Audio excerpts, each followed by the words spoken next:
Assalamu alaikum.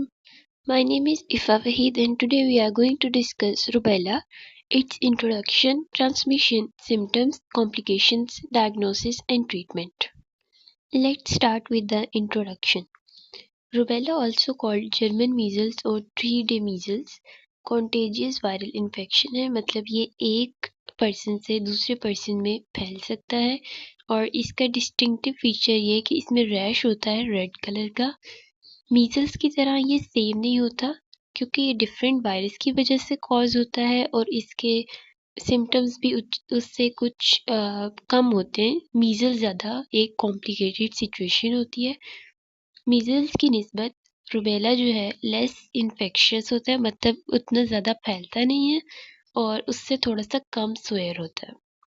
Positive agent कि rubella हमारे पास किस वजह से कॉज होता है। पहली बात कि ये एक वायरल डिजीज़ है, वायरल इन्फेक्शन है, वायरस की वजह से कॉज होगा और इसका जो कॉजिंग वायरस है, कॉजेटिव वायरस, वो है एक आरएनए वायरस ऑफ टेगोवायराइड फैमिली का एक वायरस है।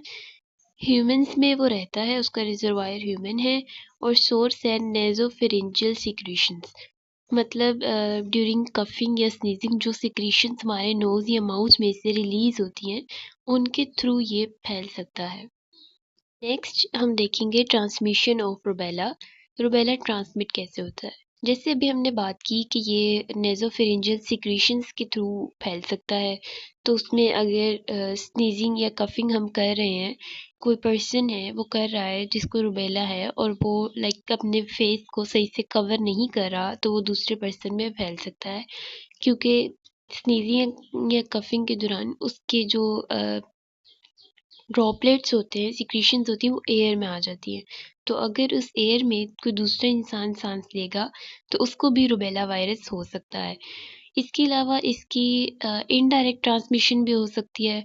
वो कैसे हो सकती है कि एक इन्फेक्टेड पर्सन है, उसने कफ किया या स्नीज किया, अपने मुंह पे हाथ रखा या कोई भी लाइक रुमाल रखा, कपड़ा रखा, तो अगर वो दूसरे पर्सन के कांटेक्ट में आ जाएगा तो उसके थ्रू भी वायरस फैल सकता है। नेक्स्ट है हमारे पास इंक्यूबेशन एंड इन्फेक्टिविटी।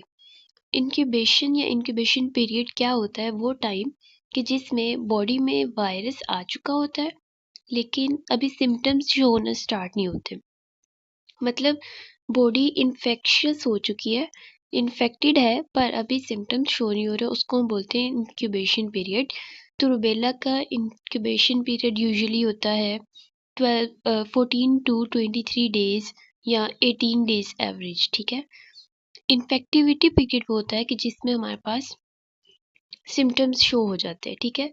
तो ये स्टार्ट होता है 7 days before and continuous 7 days after rash appears. Rash जब रुबेला के एक मेजर सिम्टम है कि बॉडी पे रैश अपीयर होते हैं। रैश अपीयर होने के 7 दिन पहले और 7 दिन बाद तक बॉडी इन्फेक्शियस है। अगर हम टेस्ट वगैरह करेंगे तो वो रुबेला उसमें शो होगा हमें, ठीक है। उसके अलावा transplacental transmission during pregnancy possible. Pregnancy के दौरान अगर मदर को हो गया है तो ये बेबी में भी ट्रांसफ़र हो सकता है। सिम्टम्स रुबेला के सिस्टम में आता है माइल्ड फीवर, हल्का सा बुखार होता है, हेडेक, स्टफी या रनी नोज, सर में दर्द या आंखों पे स्वेलिंग हो जाती है, आइज रेड हो जाती हैं, lymph nodes tender behind years and base of skull में,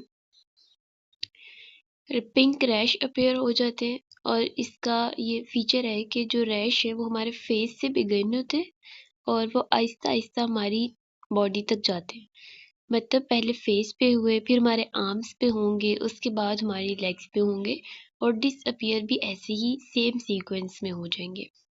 next is complications. Rubella virus की वजह से क्या कॉम्प्लिकेशंस आ सकती हैं, उसमें हमारे पास आता है ओटाइटिस मीडिया। ये क्या होता है, हमारे मिडिल ईयर का इन्फेक्शन है। देखिए रुबेला जो है हमारे रिस्पायरेटरी सिस्टम को अफेक्ट करता है या म्यूकस प्रोडक्शन को ज़्यादा करता है। उसकी वजह से हमारी ये जो यूस्टेशियन ट्यूब होती है ईयर में, वो ब्लॉक हो सकती है, डैमेज हो सकती है, उसकी वजह से ईयर का इन्फेक्शन हो सकता है या निमोनिया कॉज करता है। निमोनिया भी रिस्पायरेटरी सिस्टम का ही एक डिसऑर्डर है। कॉन्जेनिटल रूबेला सिंड्रोम के अगर प्रेग्नेंट वुमेन में होता है तो वो बेबी में भी ट्रांसफ़र हो सकता है, और बेबी में ज़्यादा चांसेस होंगे कि ओटाइटिस मीडिया हो सकता है उसे, ठीक है। और affect both children and adults, मतलब इसमें भी कोई एज लिमिट या बैरियर नहीं है। चिल्ड्रन में भी हो सकता है, एडल्ट में भी हो सकता है रूबेला वायरस। ओके, तो नेक्स्ट हमारे पास आ जाती है डायग्नोसिस के रूबेला वायरस को हम डायग्नोस कैसे करते हैं। 4 फोल्ड और ग्रेटर राइज इन एंटीबॉडीज। कोई भी बॉडी में इन्फेक्शन आता है तो उसके अगेंस्ट फाइट करने के लिए एंटीबॉडीज़ की प्रोडक्शन ज़्यादा होती है बॉडी में। तो इट मीन 4 फोल्ड का क्या मतलब है कि जब रूबेला वायरस का केस होगा तो बॉडी में नॉर्मल से 4 टाइम्स ज़्यादा एंटीबॉडीज़ होंगी, और उसमें भी स्पेसिफिक आईजीएम टाइप जो है एंटीबॉडीज़ की वो ज़्यादा होगी, और वो हम इन्फेक्शन के 1 महीने बाद तक डिटेक्ट कर सकते हैं।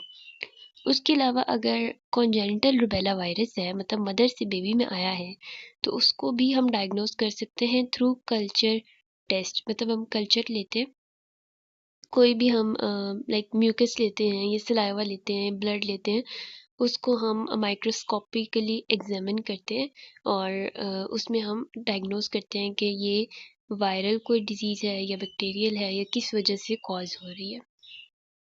ट्रीटमेंट की अगर हम बात करें तो स्पेसिफिकली रूबेला के लिए कोई ख़ास ट्रीटमेंट नहीं होता। मतलब इसके सिम्पटम्स जो हैं वो थोड़े से मीज़ल्स की निस्बत कह लें कम होते हैं, या इतने कम होते हैं कि ट्रीटमेंट की इतनी ज़्यादा ज़रूरत नहीं पड़ती, वो आहिस्ता-आहिस्ता खुद ठीक हो जाते हैं। लेकिन जो इसके सिम्पटम शो हो रहे हैं, फॉर एग्ज़ाम्पल अगर फ़ीवर है, बॉडी पेन है, तो उसके रिलीफ़ के लिए मेडिसिन्स दी जाती हैं। अदरवाइज़ रूबेला का कोई अपना प्रॉपर ट्रीटमेंट नहीं होता। रूबेला वायरस को प्रिवेंट करने के लिए कि वो बॉडी में हो ही ना, उसके लिए वैक्सीन लगाई जाती है जिसको हम बोलते हैं एमएमआर वैक्सीन। बेसिकली कम्बिनेशन होता है मीज़ल, मम्प्स और रूबेला वायरस वैक्सीन का, और ये लगाई जाती है बच्चों को यूजुअली उनकी बर्थ के मतलब 12 टू 15 मंथ्स की एज में एक दफ़ा ये वैक्सीन लगाई जाती है, और उसके बाद 4 टू 6 इयर्स की एज में वैक्सीन लगाई जाती है। वैक्सीन का पर्पज़ ये होता है कि अगर कभी फ्यूचर में वो वाली वायरस या वो इन्फेक्शन बॉडी में आए तो उसके अगेंस्ट ऑलरेडी एंटीबॉडीज़ मौजूद होंगी। कंक्लूजन ये हुई कि रूबेला जो है एक वायरल इन्फेक्शन है जिसके कॉम्प्लिकेशंस भी हो सकती हैं अगर हम इसको प्रिवेंट ना करें, प्रिवेंट थ्रू वैक्सीन्स। और अगर ये प्रेग्नेंट लेडीज़ में हो जाए तो ये आगे फ्यूचर जनरेशन्स में भी इम्पैक्ट इसका हो सकता है, ठीक है। और कॉम्प्लिकेटेड सिम्टम्स भी शो हो सकते हैं, तो इसके लिए वैक्सीन के थ्रू प्रिवेंट करना इसको ज़रूरी है। और यहीं तक था हमारा आज का टॉपिक। Thank you.